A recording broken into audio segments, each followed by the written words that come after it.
So hi, my name is Dennis Crowley. I am the co-founder and CEO of Foursquare.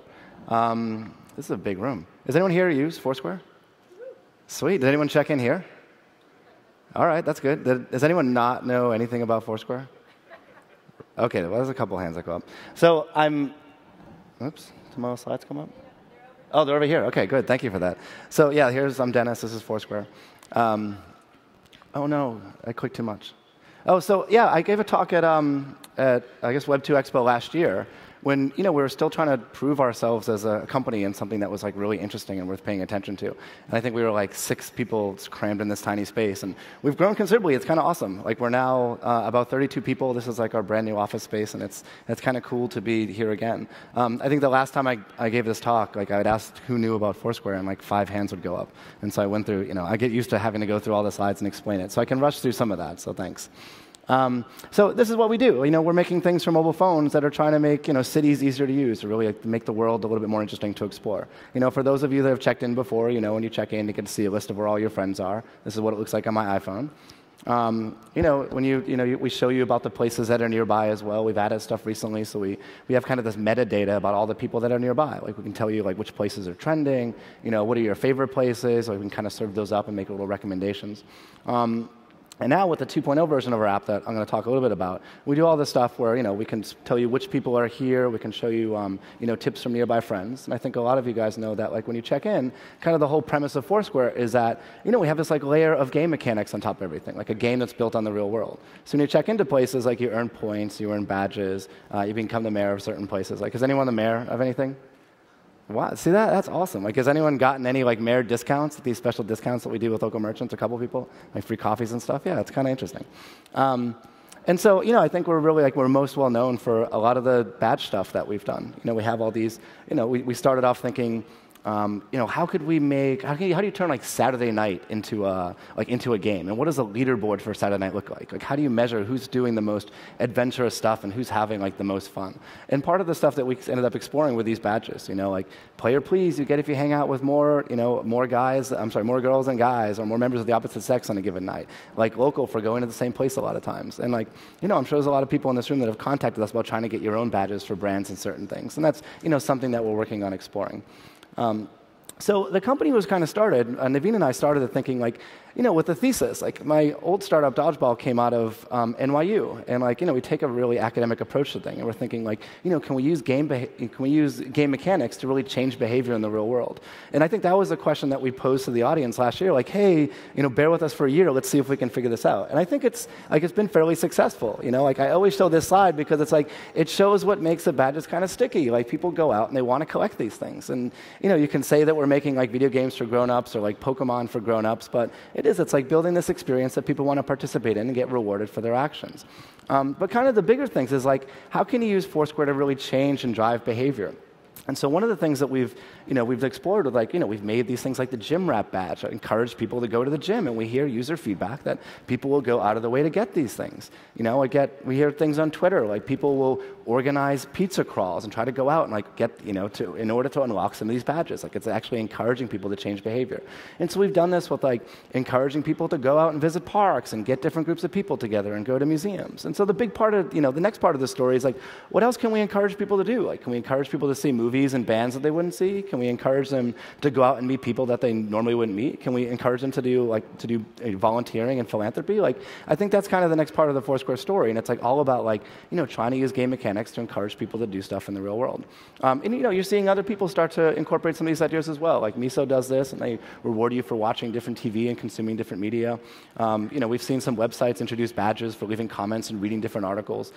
Nike Plus, one of the things that we're hugely inspired by, started doing it with running. So you become the mayor of the or the boss of a particular running route. So it's I think we've stumbled on something that's been fairly interesting, and I think a lot of people are starting to see how powerful some of this stuff can be. So the new part of Foursquare, the second part of this thesis, can we crowdsource the way that we experience the city? one of the stories of Foursquare that most people don't know is like a lot of the ideas came from this trip that I took where, I went to go visit a buddy of mine. I took 30 days just to travel, and I crowdsourced the entire itinerary to Flickr. And people just wrote Flickr comments about the things I should do. And, I just carried these around with me, and they were great things. It wasn't like, go to this museum. It was, go to this particular place and go in the basement and check out the weird statues and try this weird cup of coffee. And so that's what, like, the tips feature of Foursquare is all about. We have all these people that are leaving little bits of content all over the city, really all over the world, for other people to go out and find. And now we're building like this, we're building infrastructure into the platform. So like as you're walking around the city and as you're checking into places, like the stuff that's most relevant pops up. So I'm sure you guys have seen this stuff. Like you check into a certain spot and a message pops up and it's like, this is what this is what Foursquare considers the most interesting thing for you to do right now. And a lot of times it's pretty interesting. It's like, this is the, if you're at this restaurant, this is the must-have appetizer. Or, ask the bartender about this story. Or go to the bar around the corner and check out the weird artwork. And so it's kind of like, taking the stuff that we learned from that trip abroad and trying to make that stuff available to everyone. Like we should crowdsource the city. We should crowdsource our experiences. One of the newer things we're working on is we really want people to go out and collect experiences and share experiences with folks. And so we talk a lot about Foursquare being this bridge between the stuff you read about online and you really want to experience, and actually going out and doing those things in the real world. So we've introduced this thing called the @Foursquare button, which you can kind of see at the bottom of the screen with that cool arrow. And when you click on that, and we're distributing all over the web, and people can find these, and you can get them on the site for free and add them whatever you want. It's enabling people just to take online content and then drop it into their Foursquare, so that as you're walking around the city, you have this to-do list of things to do. And so the idea is as you're walking around, experiencing a new place or even a familiar neighborhood, we can pop up reminders like, oh, this is the place that your buddy said that you should really go to for lunch, or oh, this is the place that your friend always talks about in Chicago as their favorite spot. And so these are things that no one's really experienced with before, but it's as Tim was talking about using your phone as a sensor, it's taking some of those, the abilities as a sensor and using them to buzz in your pocket when you're near interesting things or things that we think you may be enjoying. So, we've always had, the left side of the screen is kind of, what our first vision for Foursquare was. you're getting people to check in, you have an awareness of where people are. And on the right side, it's kind of hey, now that we've got all this data on tips and whatnot, we're actually able to serve up lots of interesting content about things you should be doing that are nearby. So, what's next? Everything that we've done is built on top of this Foursquare API. We talk all this about let's make cities easier to use, make the world more interesting to explore, but it's really let's do that for everyone. If we've got all these tools about place and the social data that goes with them, we should really just make that, make it available for everyone to be able to play with, to build similar apps like Foursquare. And so let me show you 3 examples of really interesting things that people have done. This first one is this, these guys called WePlaces, right? So they made these interesting visualizations. I was just in Amsterdam a couple days ago to speak at something, and I was able to use WePlaces to go back in time from my Foursquare history and show me all the places that was last time. And if I was to open this up in New York, and if you guys are avid Foursquare users, give this a try. You can open up and it will show you a timeline of all the places that you've been. It shows how you really hop around the globe or hop around the neighborhood, and it's just a really interesting visualization of some of your activity. We've had these guys that built this ride-sharing app where based on Foursquare check-ins, you tell it when you're ready to go home, and then as people are checking in and going in, they're checking into cabs, it will let you know if there's someone that you can share a cab with that's going back to Brooklyn or whatnot. And it's this is something that we anticipated, but people are finding the data about who is where with whom really interesting, and they're building apps on top of that stuff. We've seen people building other games. A lot of people look at Foursquare and think of it as oh, it's a game about the city. And we see people building other games on top of the platform. This one, Mob Zombies, is all about Foursquare data on who's checked in actually generates these zombie swarms you have to run away from. So last time I checked, I think there was 100 people checked in at the Web2 Expo. So if you're playing Mob Zombies, there'd be 100 zombies spawned from here that you have to run away from in real time. So it's just interesting uses of the API.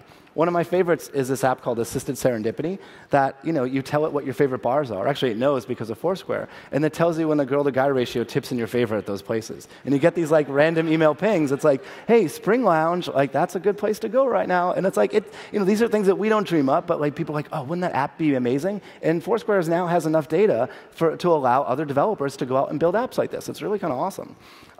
So like, what's next for us? I look a lot, and we think a lot about like, how do we recycle the data? Like every time people check in, they're telling us a little bit about their life. They tell us about the places that they go to, the places they like, the people that they're with, and some of their patterns. And it's almost like, digital breadcrumbs in a sense. Like people are leaving breadcrumbs behind to kind of say like, these are the places that I've been to, these are the places I find fascinating, these are the places that I want to return to. And we're making that data available to other developers. But what's really interesting is the stuff that we're cooking up internally. And so, one of the next stages of the company is like, this is an internal screenshot of what we have. But we basically can do things like, okay, show us all the places nearby that, near our office where people, check in during lunchtime. And so you get a good list of lunch places. And then we can say, okay, well, let's remove all the places that I've been to before. And then you basically get like a machine that can recommend wine bars and lunch spots and dinner spots and good places for dates and good spots for brunch. And it's all just based on this simple check-in history that we've got. And so we're building this stuff because we want to use it. We want to build it so you guys can use it as well. But also we want to make it available for the API so that other developers can start using it as well. So I think, actually, I'm out of time. That actually went really quick. But that's it for me. Thank you so much. Appreciate you guys coming out.